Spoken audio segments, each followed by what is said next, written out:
That's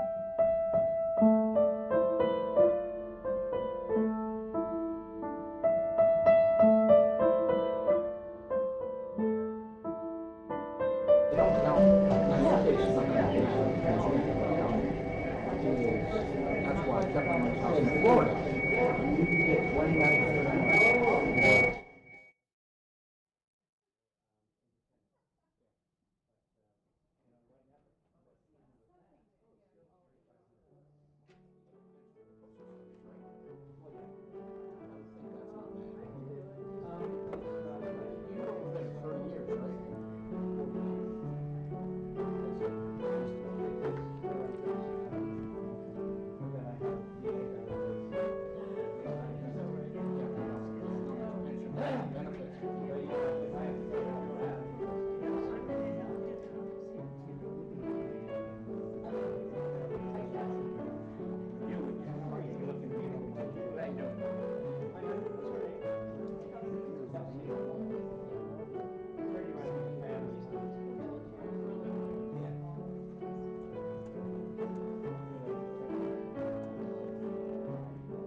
Welcome and good morning. I am Josh Coyote, today's worship associate. Today is our February 19th, 2023 in-person and online service. Reverend Kevin Carson, Jessica Kuipers, Vic Allen, Cindy Logan, and I will bring you this service from the Church's Sanctuary. So welcome this morning, this day, and this opportunity to be together in community. I have some announcements to start with. If you're a live stream viewer, we'd ask you to sign in to the chat box so we know who's joining us. We'll be having sorrows, concerns, and joys after time for all ages. At that time, we'll read the ones that came in by email earlier and also ones that are posted to the chat box. Mark it with sorrow, joy, or concern so we know you want it to be read. Or there's a basket over there by Doug for you to put them if you're in this sanctuary. And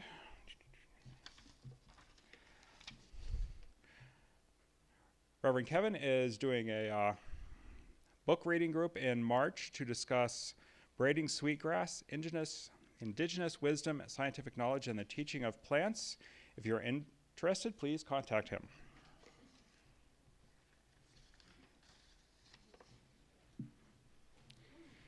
And now we will move into the sacred time of worship.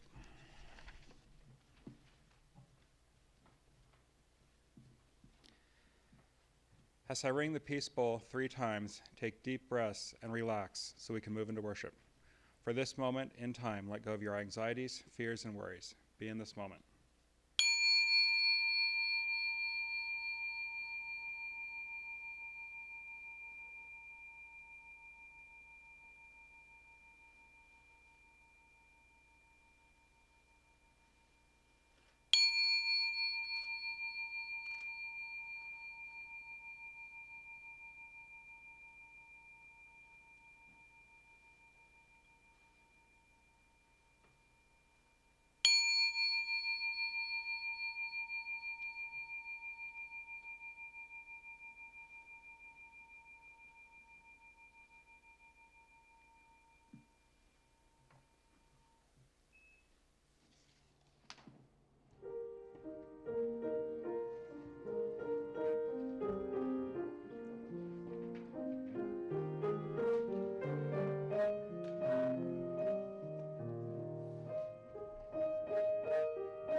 We will now be reading our church covenant. It's printed in the order of service, so if you like to, feel free to read along with us. Love is the spirit of this community, and service its law.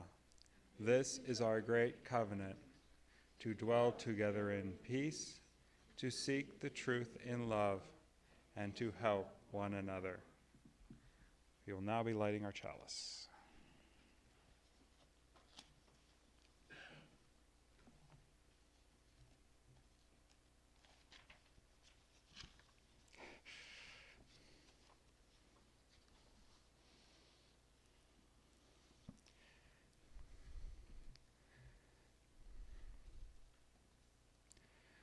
Life is a gift for which we are grateful.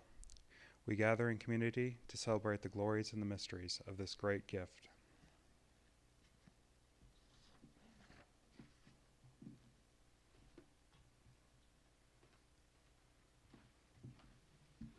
Good morning. Our call to worship this morning comes from the Australian rainforest activist John Seed.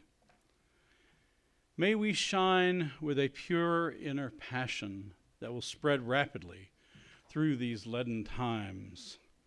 May we all awaken to our true and only nature, none other than the nature of Gaia, this living planet Earth. We call upon the power which sustains the planets in their orbits, that wheels our Milky Way in its 200 million year spiral, to imbue our personalities and relationships with harmony, endurance, and joy. Fill us with a sense of immense time so that our brief, flickering lives may truly reflect the work of vast ages past, and also the millions of years of evolution whose potential lies in our trembling hands. O stars, lend us your burning passion. O silence, give weight to our voice. We ask for the presence of the Spirit of Gaia. I invite you now to rise in body or spirit and join us in singing our opening hymn, number 44, We Sing of Golden Mornings.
Good morning. Our story today is What is Love by Mark Burnett and illustrated by Carson Ellis.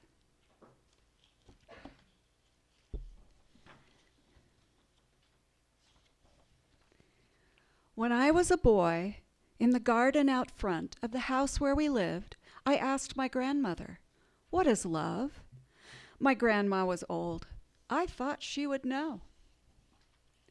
She picked me up in her arms and said, "I can't answer that." "Who can?" I asked. "If you go into the world, you might find an answer."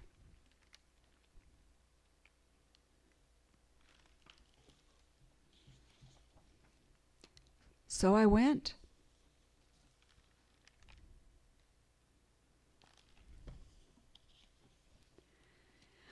I asked the fisherman, "What is love?" The fisherman smiled. "Love is a fish."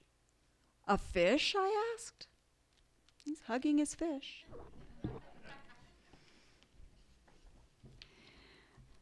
"It glimmers and splashes just out of reach, and the day that you catch it, if you know what you're doing, you give it a kiss and throw it back into the sea." "But I don't like fish," I said.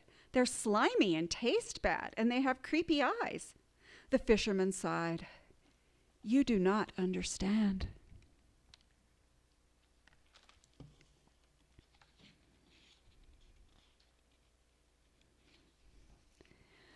I asked the actor, "What is love?" The actor smiled. "Love is applause." "Applause?" "It's the hoots of a crowd, the sound of their hands. You stand in the footlights while they all scream your name. Sometimes they throw flowers. At that moment you know you exist. You've been seen." "But the crowd leaves," I said. "They go home." The actor sighed. "You do not understand."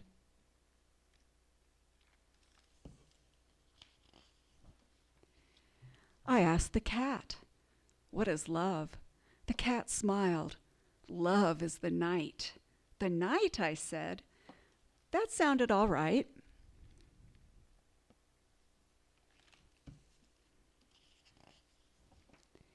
But before the cat could explain, a dog chased it away. "What?" I said. "Stop. What is love?" The dog looked back and said, "This."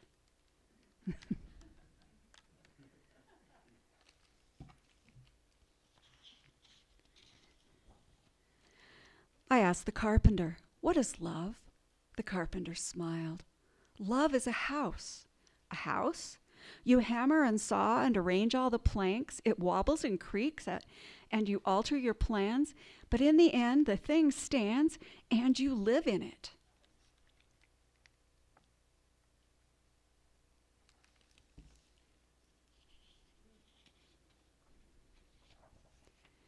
I said, "I'm not allowed to use hammers.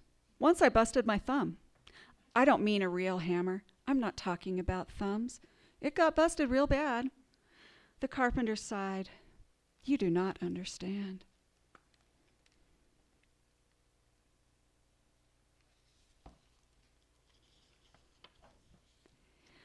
The farmer told me love is seed. The soldier told me love is a blade. The soldier also told me love is a horse. But the cart driver said, "No, it's a donkey." A sports car, a donut, a lizard, a ring, the first snow of winter, a maple in summer, a grizzly bear, this pebble right here. These are all things people told me love is.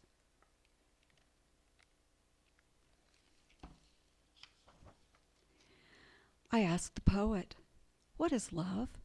The poet smiled. "Sit down and I'll tell you," he said. "A list so long it goes on for pages." I didn't have time to listen to that.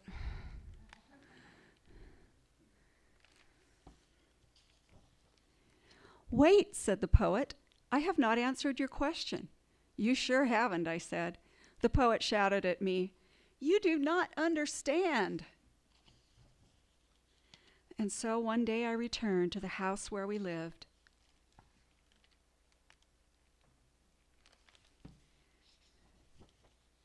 The lights were all on. I smelled dinner cooking. My dog barked gladly at me from a window upstairs. I took off my shoes and I stood in the garden. I curled my toes so they dug in the dirt. I sighed. I didn't hear my grandmother come up behind me. "Finally," she said, "you have come back." She was older. I was taller. She asked me, "Did you answer your question?"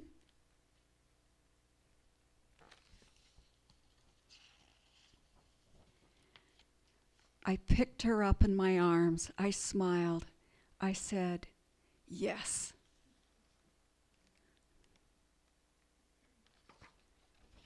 And that's the end. Now, we are going to practice our going out song. We are kind of not into this, and it's odd for us. So I'm going to turn off this mic, and you're going to listen to Jessica run through it, and then we'll all do it together. Okay? Only I'm going to leave.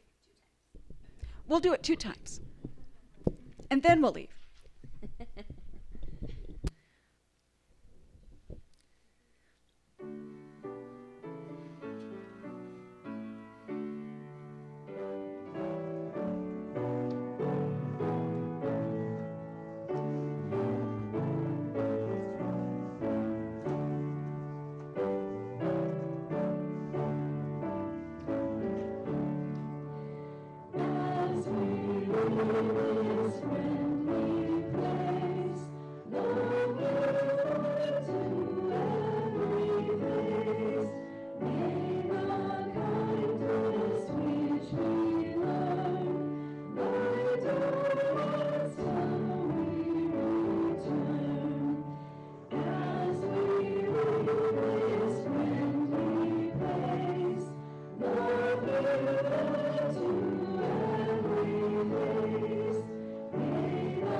This is a very special time in our congregations where each of us has an opportunity to share major events in our lives, our joys, our concerns, and our sorrows, so we can all be uplifted by our UU community.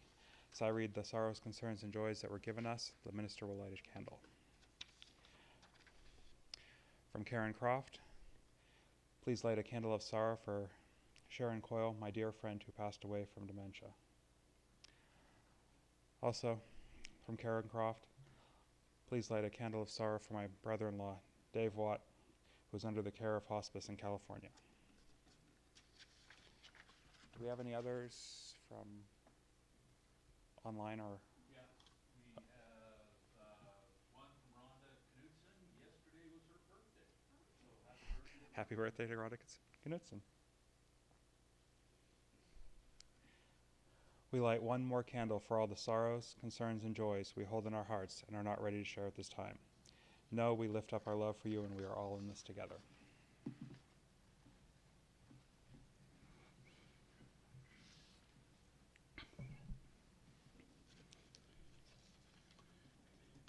Our reading this morning comes from the book, The Values of Belonging, Rediscovering Balance, Mutuality, Intuition, and Wholeness in a Competitive World by Carol Lee Flinders.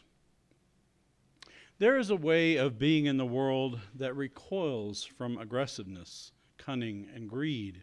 And there is a constellation of values that supports that way of being, rooted in a sense of interdependence so profound that it extends to even the smallest life forms.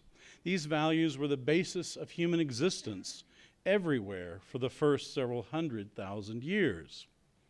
They arose directly out of the relationships our hunter-gatherer ancestors had with the natural world, one another, and the spirit.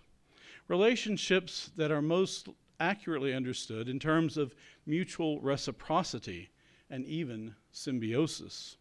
Pre-agricultural human beings didn't see themselves as sharply separate from the natural world or superior to it, but as members of one family or tribe among many others, doing their best to stay alive.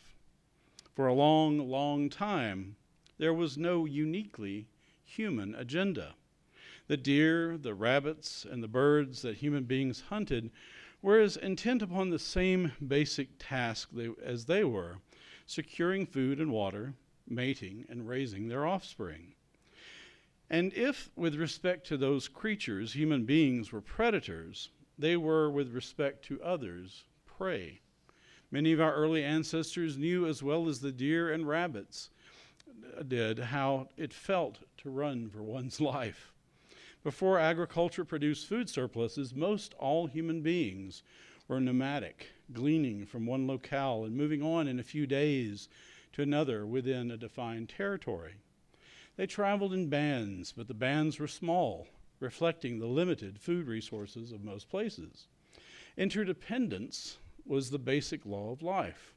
What you found or killed, you shared, knowing that if someone else got lucky the next day, he or she would reciprocate. The individual's best hope for survival lay in connection with a group, and this meant that activities and behaviors that fostered cooperation between members of the group were, in the long run, as critical to surviving as foraging itself. Pre-agricultural people didn't imagine for a minute that they were masters of the world they surveyed, and that may have been why they didn't imagine their gods to be their own masters. The keen sense of mutual reciprocity that defined one's relationship to the natural world defined one's relationship with the sacred as well. One knew oneself to belong in the particular watershed or canyon where one's people had always lived, and to the spirits who protected it and lived there right alongside oneself. God was multiple, fluid, and everywhere. God was the earth, and because the earth went on feeding us when we'd left our mother's breasts, God was Mother. An offering to support the mission of this church will now be given and gratefully received.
Sometime in the mid-1980s, around the time I was beginning my exploration of Unitarian Universalism and becoming more involved with several environmental groups, I saw a screening of the 1982 experimental non-narrative film Koyanis Katsi, which was produced by Godfrey Reggio and includes music by the composer Philip Glass.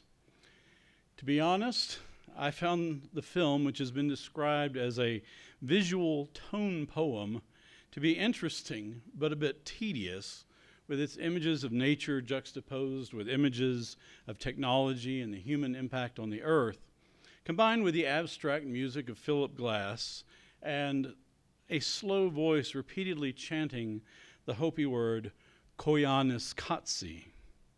The word Koyanis Katsi is a combination of two Hopi words, Koyanis, which means corrupted or out of balance, and Katsi, which means life. So the English title of the film is typically translated Life Out of Balance. It was the first film of a trilogy, with the others being Poyakatsi, which means life in transformation, released in 1988, and Nakoikatsi, which means life as war, released in 2002. I confess that I have only seen part of the second film and have not seen the third. These are films you really have to be in the mood to watch. But even if I didn't experience some kind of ecological epiphany from watching Koyaanisqatsi, I do recall beginning to think more about the idea of finding a sustainable balance between the human and natural world around this time. So maybe the film lodged itself somewhere in my subconscious mind more than I realized. In any event, this idea of finding a way to balance the Earth-human relationship, balancing the good aspects of modern civilization with the need to reduce our impact on the planet, is the central conundrum of our time. And if we concede that doing nothing is not an option, what will it take for us to have any hope of making enough of a difference for humanity's long-term prospects? Some people have suggested that the only way forward is to go backward, returning to a hunter-gatherer culture, either by choice or in the wake of some apocalyptic collapse of civilization, into a dystopic future reminiscent of a Mad Max movie or a zombie-filled world like The Walking Dead. But that doesn't seem very appealing to me. The fictional stories may be entertaining, but I, for one, would find it undesirable and exhausting to live each day on the violent cusp of life or death. And even if by choice our modern civilization collectively shouted back to the Pleistocene and shucked off the trappings of modernity, the amount of land needed for foraging makes this an impractical option for the more than 8 billion people already living on Earth right now. I suspect billions of us would have to perish for the Earth to sustain some remnant of humanity in a hunter-gatherer lifestyle. Any volunteers? Fortunately, let me suggest that you don't have to wait for an apocalypse or live a hunter-gatherer lifestyle to retain some of the ancient values that might save us in the end. This is an idea that Carol E. Flinders explores nicely in her book, The Values of Belonging, Rediscovering Balance, Mutuality, Intuition, and Wholeness in a Competitive World. And as you could tell from our reading this morning, she traces the point in human evolution when competing values began to become a problem to the shift from a pre-agricultural to an agricultural society, which occurred in multiple places around 10,000 years ago. She describes these sets of competing values as the values of belonging versus the values of enterprise. Drawing on research from a variety of disciplines, including what archaeologists and anthropologists can piece together about the lifeways of early pre-agricultural peoples, along with studies of historical and contemporary tribal cultures and the few remaining examples of indigenous peoples living a subsistence lifestyle, Flinders identifies a set of values that evolved to fit the reality of bands of humans living close to the earth. Just like a physical trait that evolved as an adaptation to a particular ecosystem and climate, human values evolved organically to suit the place and circumstances where the group lived and belonged. As she writes, a value is a tug in consciousness that shapes the choices we make. A value is also a strategy for survival. The values of belonging include values such as a deep sense of mutuality with other people, animals, and plants, generosity, egalitarianism, nonviolent conflict resolution, and an openness to a reality filled with spirit that can be experienced. These values, which guided humanity for at least tens of thousands of years, did not arise from some exceptional moral compass possessed by pre-agricultural people, but from the practical necessities of surviving as a small band of foragers whose daily existence was at stake, trying to make sense of the world around them. Intimate ecological knowledge of one's place on Earth was a matter of life and death, and so was the social cohesion of the band. Hunter-gatherers lived within what Flinders describes both as a matrix of nature and a matrix of kin, surrounded by a constellation of values that guided their relationships with all beings and the sacred. Even the concept of being an individual as we know it did not make sense to people whose identity was rooted in a network of mutual relationships. You were born into a clan or lineage that determines certain expectations and responsibilities within the band. And you began learning the importance of these kinship relationships from early childhood, including those with the more than human world.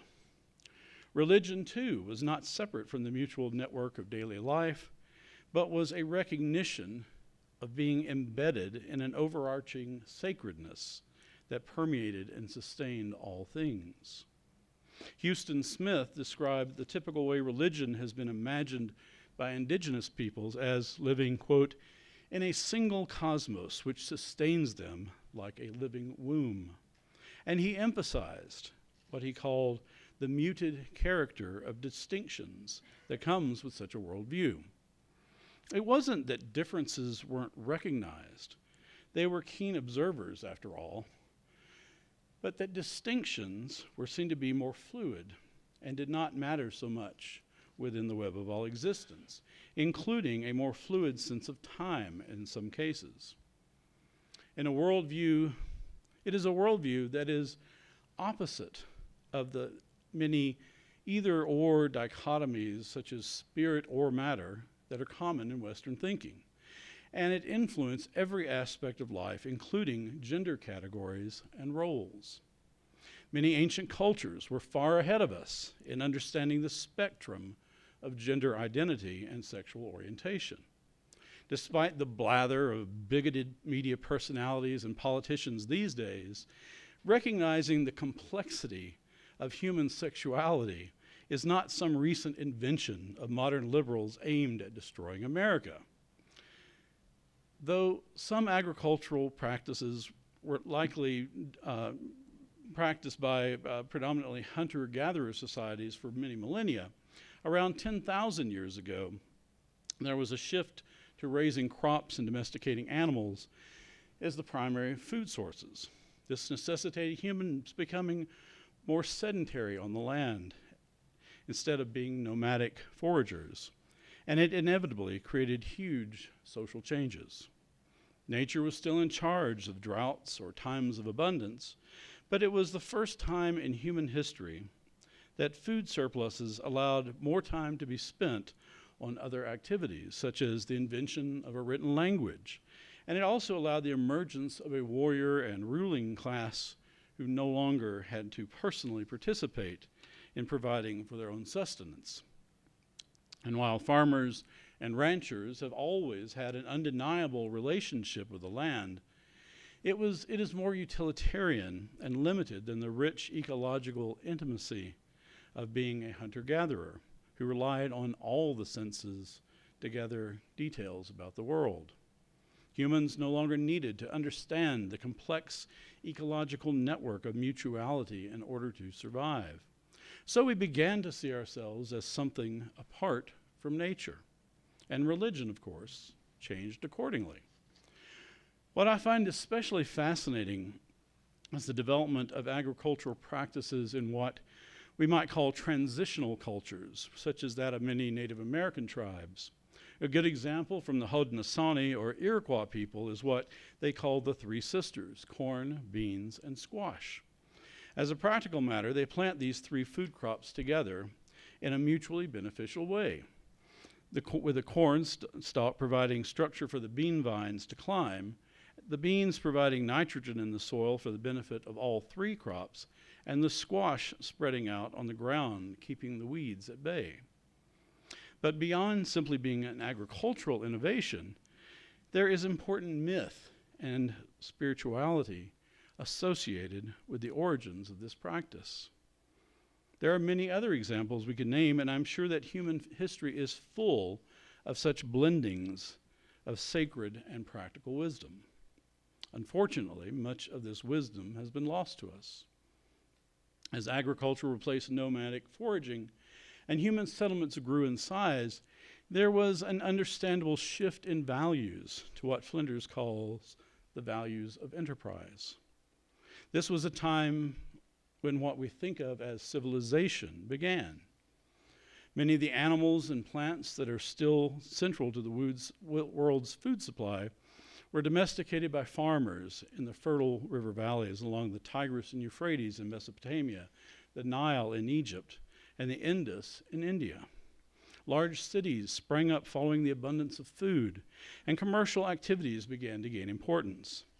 The importance of a consistent water supply required the building of irrigation canals and dikes, allowing humans to control their environment to an extent never seen before. As Flinders notes, when human beings became farmers, they became the first species in the entire history of life on Earth to live outside their local ecosystem. We could determine what plants were beneficial and would be allowed to grow, and which ones were weeds, a taste of godlike power.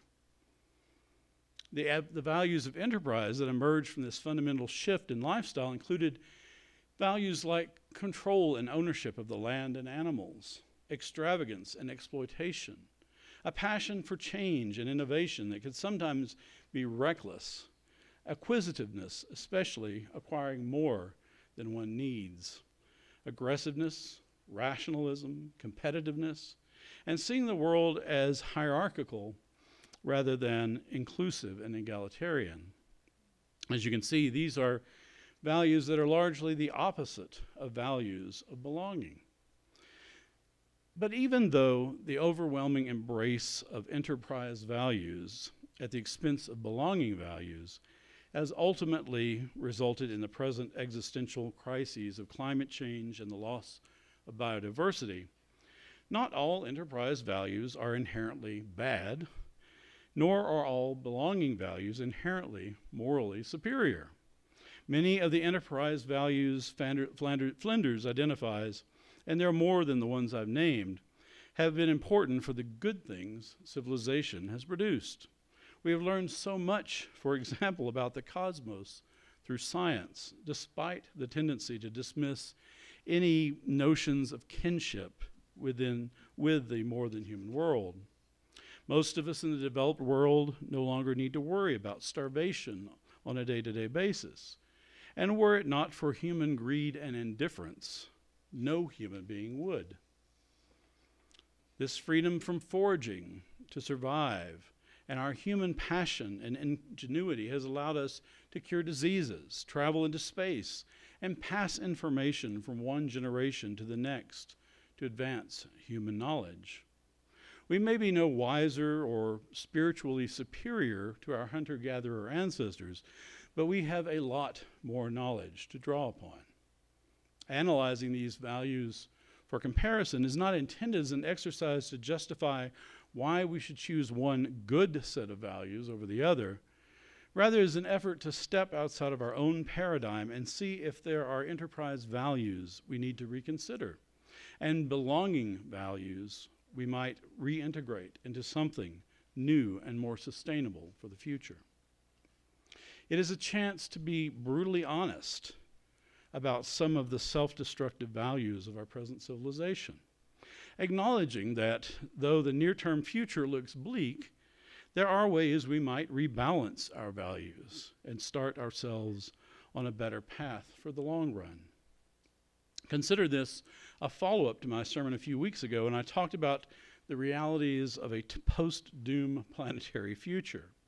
As I said then, all is not lost, but things will have to change if we have any hope for a more reasonable and resilient way of life for coming generations. This will be a difficult but necessary shift in global values, as William Ophuls described in this quote from his book, Immoderate Greatness, Why Civilizations Fail. Although it would be intellectually dishonest of me to suggest any other outcome but the collapse of civilization as we know it, a tragic denouement followed by a lengthy time of troubles, I can envision an alternative to civilization as it is currently conceived and constituted. This alternative, which could not be imposed, but would have to emerge slowly and organically, should allow humans to thrive in reasonable numbers on a limited planet for millennia to come. But it would require a fundamental change in the ethos of civilization, to wit, the deliberate renunciation of greatness in favor of simplicity, frugality, and fraternity. So how do we bring about a fundamental change in the ethos of civilization? It sounds pretty daunting, to say the least. Change like this is urgent, but getting enough people to see the urgency is a Herculean task. It requires that we take a long view of history that can be uncomfortable and frustrating. We have to take on a role like the medieval cathedral builders who set about the immediate work at hand, knowing up front that they would never live to enjoy the final fruits of their labor. But when it comes to rebalancing the values of modern civilization, we have at least two things going for us.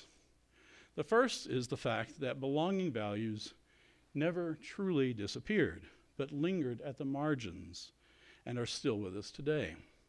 History is filled with noteworthy individuals, often inspired by a deep connection, spiritual connection to nature, who recognized what we lost along the way. And there are also many people in the world today who already retain belonging values. This is why there are hundreds of grassroots organizations for environmental justice springing up within developing countries and within historically marginalized communities. I have little faith in national governments to accomplish anything of substance, but I do think the blessed unrest of grassroots movements can move mountains. The second thing we have going for us is that a changing climate and the current mass extinction crisis will demand that we respond whether we like it or not. Biospheric level change simply doesn't care about our civilization. We wouldn't be the first to collapse, though we would leave a much bigger ecological mess to clean up than our predecessors. We are already experiencing the impacts of climate change, and the world is beginning to react. Who knows? Maybe we might actually wake up and do something amazing. It is important to talk about reintegrating the values of belonging on a high level and understand the philosophical implications. But I want to spend the last few minutes of my sermon talking about something more down to earth and practical that we could do in our own lives, and is something we could easily promote to others.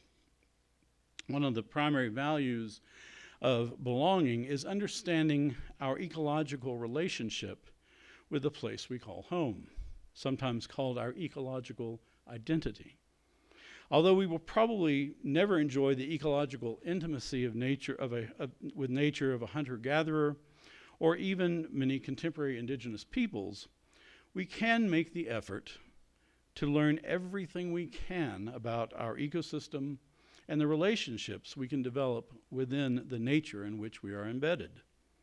Back in the 1970s, one subset of the environmental movement was known as bioregionalism, and it continued to flourish throughout the 1990s, though it has since lost a lot of momentum. It was an eclectic movement that attracted activists, artists, writers, historians, back-to-the-landers, and all sorts of people who were concerned about local natural resources. The term bioregion is still vaguely defined, but is considered to be a geographically and ecologically determined region that has an identifiable character in the terrain and animal and plant life, though it often includes more than one type of ecosystem. The bioregional movement urges us to look beyond the artificial boundaries that humans have imposed on the land, and instead look at our place within the bioregion we inhabit. It has never been highly organized, but the 6 general goals of the bioregional perspective, as stated on the Wikipedia page, are ensure that political boundaries match ecological boundaries, highlight the unique ecology of the bioregion, encourage consumption of local foods where possible, encourage the use of local materials where possible, encourage the cultivation of native plants of the region, encourage sustainability and harmony with the bioregion. I first learned about bioregionalism when I was living on the edge of the southern Appalachians, around the same time I first saw the film Koyaanisqatsi. And I became very enthusiastic about the idea of integrating ecological and sustainable economic principles in an organically defined context. There was already a bioregional organization in nearby North Carolina, which represented in bioregional terms the Quechua province, a name taken from the Cherokee word referring to a homeland. The boundaries of the Quechua bioregion include most of the ancestral land of the Cherokee surrounding the southern Appalachians and parts of the Cumberland Plateau, including the place I called home for roughly 36 years of my life. And though I have since lived in 3 other bioregions, it is still the place where I feel most comfortable and at peace. I have a spiritual connection to the moist, tree-covered southern Appalachians that is hard for me to describe. When I've lived in other bioregions, I've made a point to learn about the ecology, history, and culture of the bioregion as much as possible, and to cultivate a sense of belonging to each place. This was a rewarding activity during the 16 years we lived in New England, and I have continued this practice here in Idaho. In case you're unfamiliar with bioregionalism, we live in the Cascadia bioregion, also referred to as the Pacific Northwest bioregion, which encompasses all of the state of Washington, all but the southeastern corner of Idaho, and portions of Oregon, California, Nevada, Wyoming, Montana, Alaska, Yukon, and British Columbia. It stretches over 2,500 miles in length and includes 75 distinct ecoregions. Getting to really know this bioregion will be a challenge. For more information, check out their website at cascadiabioregion.org. Be forewarned, though, that some of the affiliated organizations mentioned on that site are more politically radical than others, advocating for the independence of Cascadia, seceding from the United States and Canada. That is a fun idea to entertain, but not very realistic, I think. I haven't done enough research to suggest an explanation for why the bioregional movement has languished, but I would love to see it revitalized as a way to promote and reintegrate the values of belonging into modern society. Even as an individual, I believe getting to know the place where you live on an ecological level can be both fun and spiritually rewarding. Just think about the change we might see if enough of our neighbors would do the same. I invite you now to rise again in body or spirit and join in singing our closing hymn, number 175, We Celebrate the Web of Life.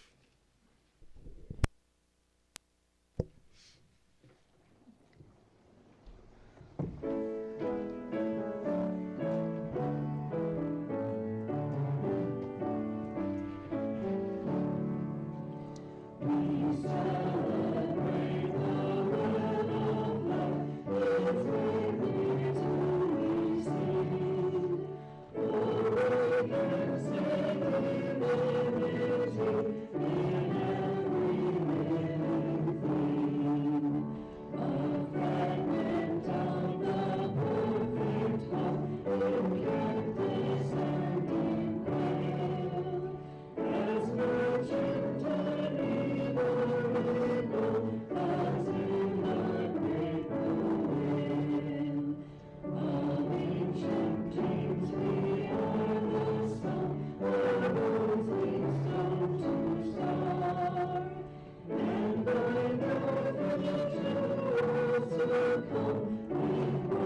Our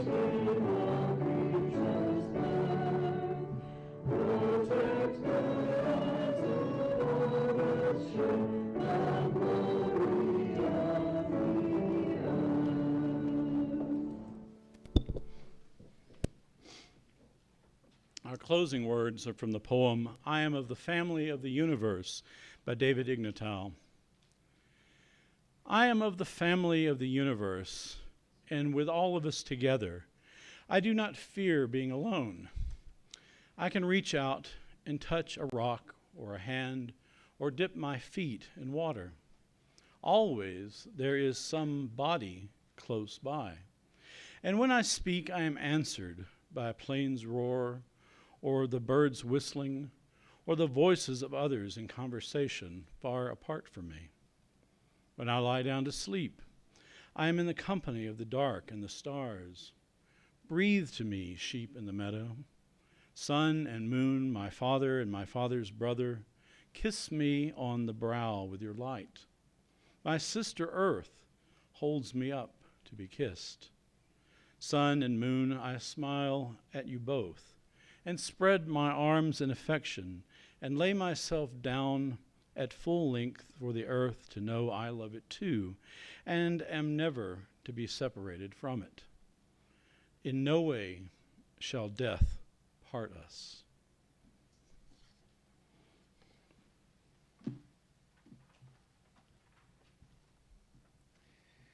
We will now extinguish our chalice with the following words from Elizabeth L. Jones. If you wish, join me in reciting the reading. We extinguish this flame, but not the light of truth, the warmth of community, or the fire of commitment.